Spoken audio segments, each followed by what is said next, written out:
Hi friends, welcome to the share awareness. तो आज हम पढ़ेंगे chapter 2 analysing the marketing environment.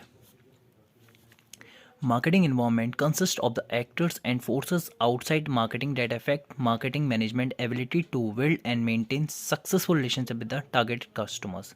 तो क्या होता है मार्केटिंग एनवायरनमेंट? मार्केटिंग एनवायरनमेंट के अंदर बहुत सारे एक्टर्स आते हैं और बहुत सारे लोग आते हैं जो कि आउटसाइड मार्केटिंग की भी काफ़ी जानकारी रखते हैं और उनके साथ रिलेशनशिप बनाए रखते हैं। अपना अपना एक सक्सेसफुल रिलेशनशिप भी उन कस्टमर्स के साथ अपना बनाए रहते हैं। जैसे कि आपने देखा होगा, बहुत सी कंपनीज अपने प्रोडक्ट अपनी अमेज़ॉन, फ्लिपकार्ट और मीशो जैसे ऐप पे आप सेल करती हैं।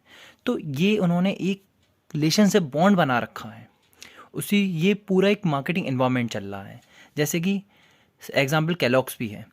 Every manager in an organization should watch the outside environment. Marketers have two special aptitude. Marketers के पास दो स्पेशल एप्टीट्यूड होते हैं। They have discipline methods, marketing research and marketing intelligence. उनके पास दो जो मेथड रहते हैं वो होते हैं marketing research and marketing intelligence for collecting information and developing insight at the marketing environment.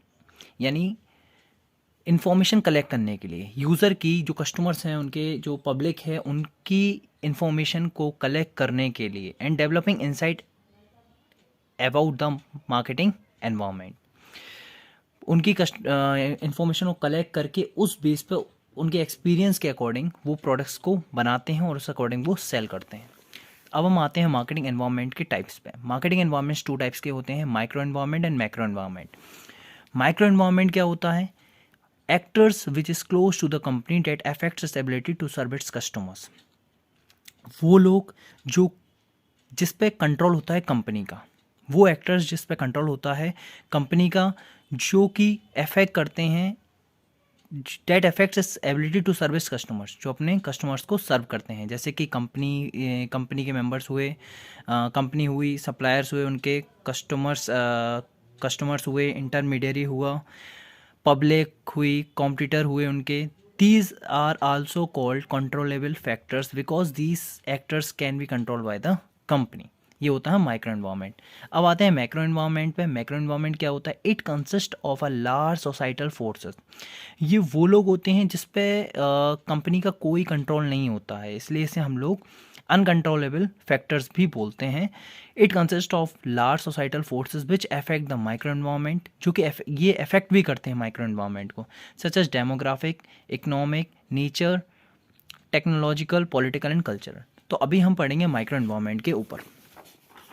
Okay, तो माइक्रो एनवायरनमेंट का सबसे पहला पॉइंट है the company marketers must work in harmony with other companies department to create customer value and relationship. तो marketers क्या करते हैं? ये लोग वर्क करते हैं अदर कंपनीज के साथ भी, यूनिटी में ये लोग वर्क करते हैं, जिससे कि ये लोग क्रिएट कर पाएँ कस्टमर वैल्यू एंड रिलेशनशिप, यानी कस्टमर के साथ एक गुड वैल्यू और उनका रिलेशनशिप। नेक्स्ट आता है suppliers. They provide the resource, यानी सप्लायर्स क्या होता है? यानी जो कंपनी को रिसोर्स प्रोवाइड करते हैं to produce its goods and services. For example, Honda knows the importance of building close relationship with it extensive network of suppliers who furnish everything from fuel tanks, brake controls etcetera. तो Honda क्या है? Honda एक company है जो कि बाकी other companies के साथ भी अपना बॉन्ड बनाए हुए हैं, जो कि उन्हें प्रोवाइड करते हैं fuel tanks, brake controls and other many parts of the cars और अदर प्रोडक्ट्स, जो कि हेल्प करता है कंपनी को ग्रोथ में। मार्केटिंग इंटरमीडियरी, तो ये क्या होता है? मार्केटिंग इंटरमीडियरी का मतलब होता है जो कंपनी के बीच में वर्क करता है, यानी कंपनी और हम कंपनी और थर्ड पार्टी के बीच में, यानी थर्ड पार्टी मीन्स यानी पीपल्स और हमारे कस्टमर्स हैं, इनके बीच में जो वर्क करते हैं वो होते हैं मार्केटिंग इंटरमीडियरी। तो ये क्या करते हैं? They help the company in promotion, ये कंपनी को प्रमोट करने में, सेलिंग कराने में और distribute this product to find buyers. It includes resellers भी आते हैं इसके अंदर, फिजिकल डिस्ट्रीब्यूशन फर्म्स भी आती हैं, मार्केटिंग सर्विसेज एजेंसीज भी आती हैं और फाइनेंशियल इंटरमीडियरी भी आती हैं। तो रीसेलर्स आप जानते हैं, जैसे कि आजकल आपने देखा होगा कि अमेज़ॉन पे, यानी अमेज़ॉन रीसेल भी करता है प्रोडक्ट्स को, यूज़ किया हुआ माल भी, यानी जो गुड्स एंड प्रोडक्ट्स होते हैं, बहुत से जो लेस यूसेज होते हैं उनको हम लोग दोबारा भी सेल कर सकते हैं। फिजिकल रीडिस्ट्रीब्यूशन, तो फिजिकल रीडिस्ट्रीब्यूशन आप जानते हैं, जो कि हमारा फिजिकल यानी जो ऑफलाइन बेस पे जो रीडिस्ट्रीब्यूशन होता है उसे फिजिकल रीडिस्ट्रीब्यूशन कहते हैं, है ना। जो यानी आपने देखा होगा जब आप कोई भी यानी बल्क अमाउंट में जब कोई चीज़ लेने जाते हैं तो वो लोग फिजिकल रीडिस्ट्रीब्यूशन ही करते हैं। मार्केटिंग सर्विसेज एजेंसीज़ हैं, फाइनेंशियल इंटरमीडियरी हैं, ये सब जो है फाइनेंशियल इंटरमीडियरी आपको प्रोवाइड करते हैं, यानी ये कंपनी को सपोर्ट करते हैं, मींस बैंकिंग में, क्रेडिट यानी इंश्योरेंस वगैरह कराने में, ये सब इनको हेल्प करते हैं कंपनीज़ को। नेक्स्ट आता है कॉम्पिटिटर। कॉम्पिटिटर क्या होते हैं? Competitors are those who sells the same और सिमिलर प्रोडक्ट्स एंड सर्विसेज। ये तो आपको बिल्कुल क्लियर हो रहा होगा।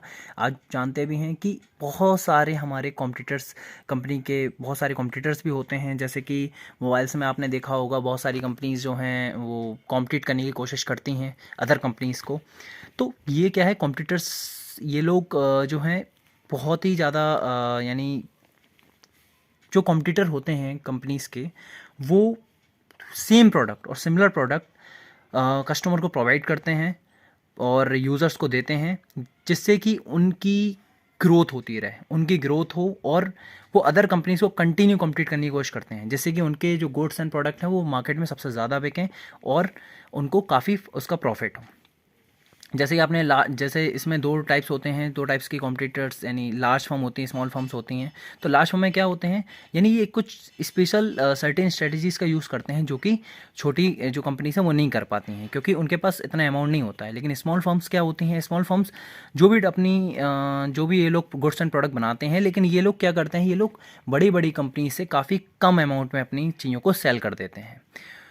ओके, नेक्स्ट आता है पब्लिक। पब्लिक क्या होती हैं? पब्लिक आप जानते ही हैं क्या होती है। Your organisation has a duty to satisfy the public, यानी हर एक ऑर्गेनाइजेशन जितने भी रन हो रहे हैं हमारे मार्केट में, उनकी ये ड्यूटी होती है कि वो अपनी जो भी पीपल्स हैं, जो उनके मींस जो उनके प्रोडक्ट यूज़ करते हैं, वो उन्हें सेटिस्फाई करें, उनकी अपनी गुड्स और सर्विसेज को अच्छा बनाए। The people has the power to help organisation to reach their goals and also prevent from achieving it. एक जो पीपल्स होते हैं, जो पब्लिक होती है, उसके अंदर इतनी पावर होती है कि वो किसी भी ऑर्गेनाइजेशन को उसके गोल्स तक रीच भी कर सकती है, और अगर उनके प्रोडक्ट्स अच्छे नहीं हुए तो उस एम को अचीव करने में उनको स्टॉप भी कर सकती है, यानी उससे कंपनियों को भारी भारी नुकसान भी हो सकता है। नेक्स्ट आते हैं कस्टमर्स पे। कस्टमर्स क्या होते हैं? They are the most important factors. सबसे इंपॉर्टेंट फैक्टर्स होते हैं। The aim of the entire value is to engage customers and create strong relationship with them. ये सबसे इंपॉर्टेंट फैक्टर्स होते हैं मार्केटिंग में, और सबसे जो इंपॉर्टेंट होता है, इनका जो एम रहता है वो ये रहता है कि ये अपने टारगेट कस्टमर को कंटिन्यू इंगेज करें एंड क्रिएट स्ट्रॉन्ग रिलेशनशिप, और उनके साथ एक स्ट्रॉन्ग रिलेशनशिप भी बनाए रखें। जैसे कि आपने देखा होगा MI, Realme and other many brands, they are selling on Amazon and Flipkart, यानी ये सब जो सेल होते हैं अमेजोन फ्लिपकार्ट में, इस चीज़ में क्या है, MI और जो रियलमी हैं वो होल्ड करते हैं strong relationship with the Amazon and Flipkart. तो दोस्तों, अगर आपको ये वीडियो पसंद आई हो तो please do like and share. Thank you so much, bye.